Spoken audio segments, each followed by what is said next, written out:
बिस्मिल्लाहिर्रहमानिर्रहीम। अस्सलाम वालेकुम। उम्मीद है आप सब लोग खैरियत से होंगे। आज इनकम टैक्स न्यूमेरिकल के अंदर हम फोर्थ हेड ऑफ इनकम को डिस्कस कर रहे हैं, capital gain, section 37। Capital gain को समझने से पहले हमें कैपिटल एसेट को अंडरस्टैंड करना पड़ेगा कि कैपिटल एसेट किसे कहते हैं। तो कैपिटल गेन को स्टार्ट करने से पहले हम बात करते हैं कि व्हाट इज कैपिटल एसेट। इसका सेक्शन है जी सेक्शन 2 सबसेक्शन 11 एंड 37 सबसेक्शन 5।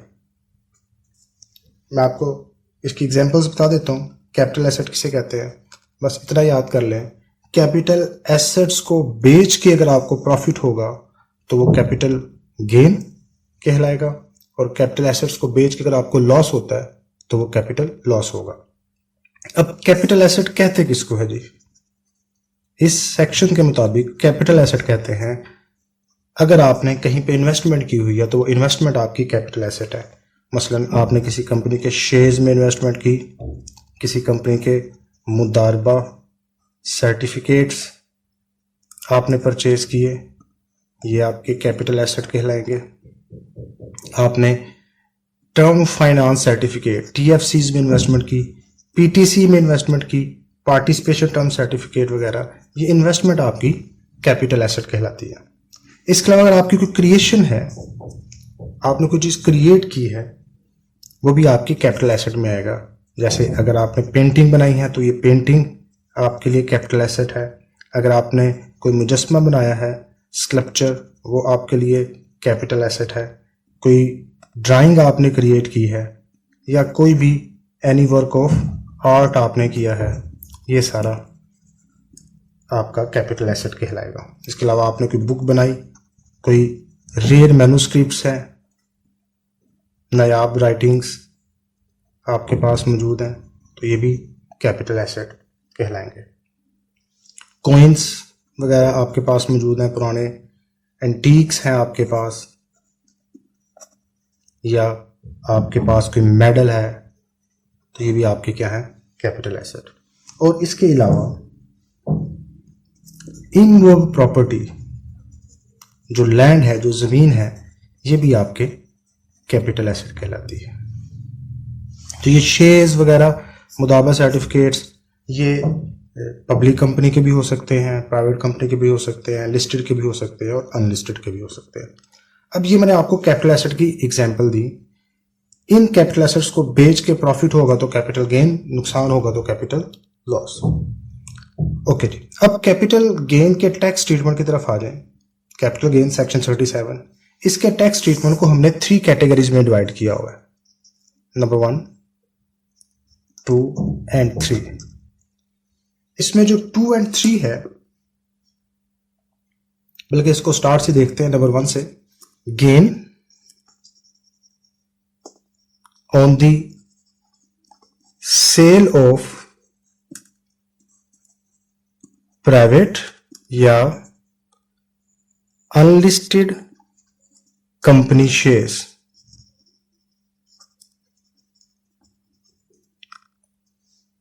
दूसरे नंबर पे आ जाएगा gain on the sale of public या लिस्टेड कंपनी शेयर्स। इसमें मुदारबा सर्टिफिकेट भी आ जाएगा,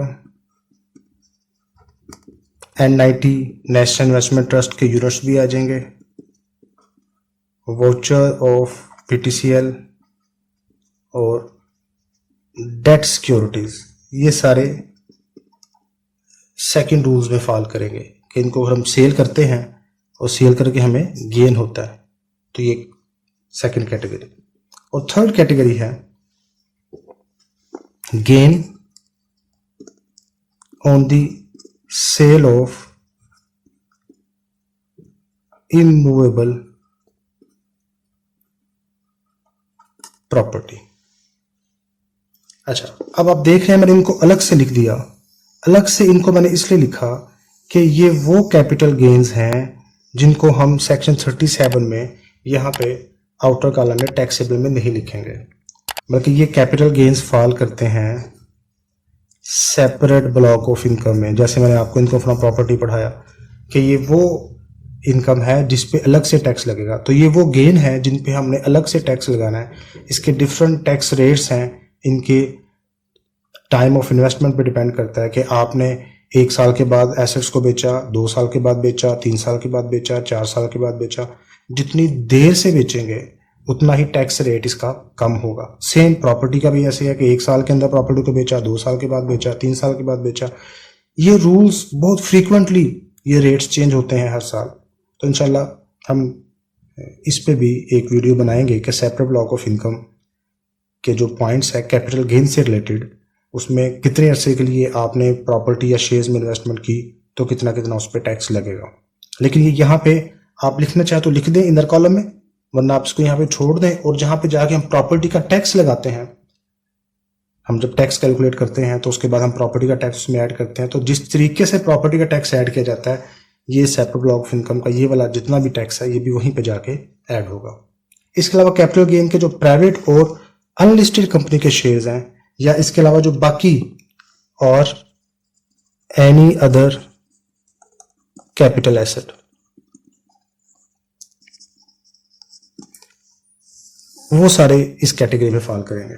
जो मैंने ये आपको एग्जांपल्स दी है, ये इन एग्जांपल्स में मैंने 3 हिस्सों में इनको डिवाइड किया।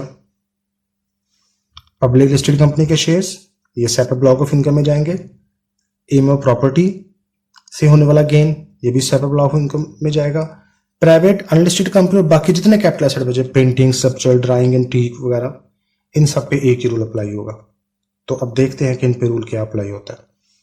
ओके, सबसे पहले अगर आपने स्टेटमेंट देखें गेन ऑन दी सेल, कि आपने सेल किया इन चीजों को, प्राइवेट या लिस्टेड कंपनी के शेयर्स को या किसी कैपिटल एसेट को, स्कल्पचर, ड्राइंग, पेंटिंग वगैरह को, और आपको सेल करके क्या हुआ, gain.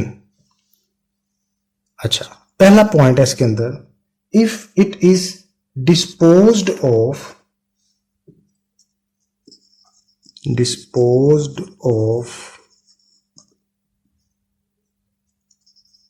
First point with in 12 months.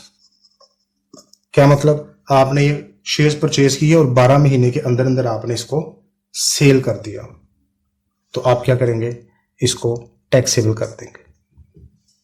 ये भी तो हो सकता है कि आपको साथ में लॉस भी दिया हो कि एक प्राइवेट कंपनी के शेयर से प्रॉफिट हुआ और दूसरी प्राइवेट कंपनी के शेयर से लॉस हुआ। अगर ये सिचुएशन आ जाए तो इसको टैक्सेबल करने की बजाय आप इनर कॉलम में लिखें और इसमें से लेस कर दें कैपिटल लॉस इफ गिवन। अगर आपको क्वेश्चन में गिवन है कैपिटल लॉस इससे रिलेटेड, तो ये माइनस कर दे, जो बाकी बचेगा वो टैक्सेबल हो जाएगा। मतलब आप इसको ऐसे याद कर लें कि प्राइवेट कंपनी के शेयर्स अगर आप विद इन 12 मंथ्स परचेज के, विद इन 12 मंथ सेल करते हो, तो जितना गेन होगा टैक्सेबल, लॉस दिया हो तो लॉस माइनस करने के बाद टैक्सेबल। दूसरा केस है इसके अंदर, अगर आपने डिस्पोज ऑफ किया आफ्टर 12 मंथ्स, 12 महीने के बाद अगर आप बेच रहे हो, तो अब आपने इसका ट्रीटमेंट किस तरीके से करना है। जितना भी आपको गेन होगा, गेन को इनर कॉलम में लिख लें और इसमें से आप लेस कर दें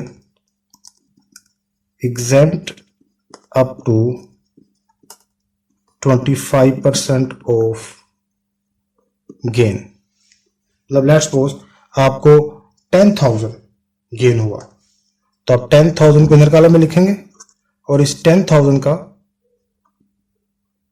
25% लेंगे, 2500 बचेगा, बाकी बचा आपके पास 7500, ये टैक्सेबल हो जाएगा। अब ये भी हो सकता है कि आपको इस पॉइंट के साथ लॉस दिया हो, तो आप ये वर्किंग करने के बाद लेस करेंगे capital loss if given.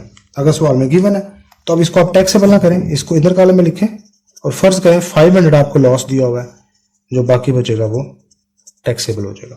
Repeat करता हूं इसको, अगर आपको प्राइवेट कंपनी या लिस्टेड कंपनी या किसी भी कैपिटल एसेट के साथ विद इन 12 मंथ आ जाए तो आपने क्या करना है, 25% एग्जाम कर देना है। जितनी अमाउंट दी होगी उसमें से 25% माइनस कर दें, रिमेनिंग 75% टैक्सेबल। और अगर साथ में लॉस भी दिया हो तो उस लॉस को माइनस करने के बाद टैक्सेबल करना है।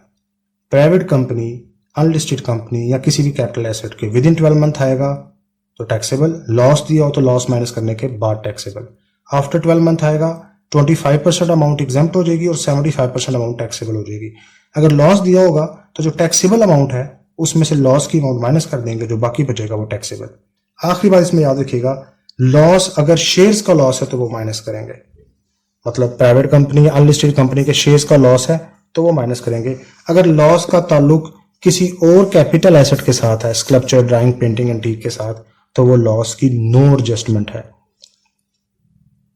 मतलब ये पॉइंट्स हैं, अगर इन पे आपको लॉस हो जाता है तो इनके लॉस को माइनस करना हमें अलाउ नहीं है।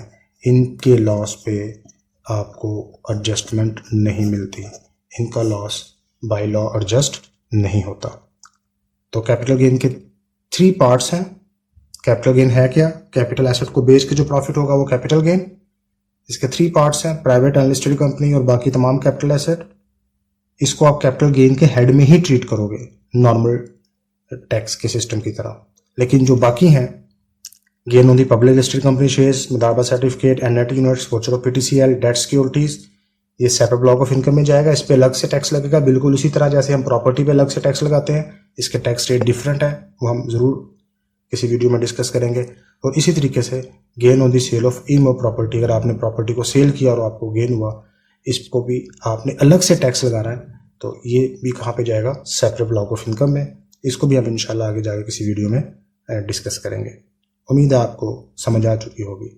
अगर कोई कन्फ्यूजन तो आप पूछ सकते हैं कमेंट करके। अपना ख्याल रखिएगा। अल्लाह हाफिज़।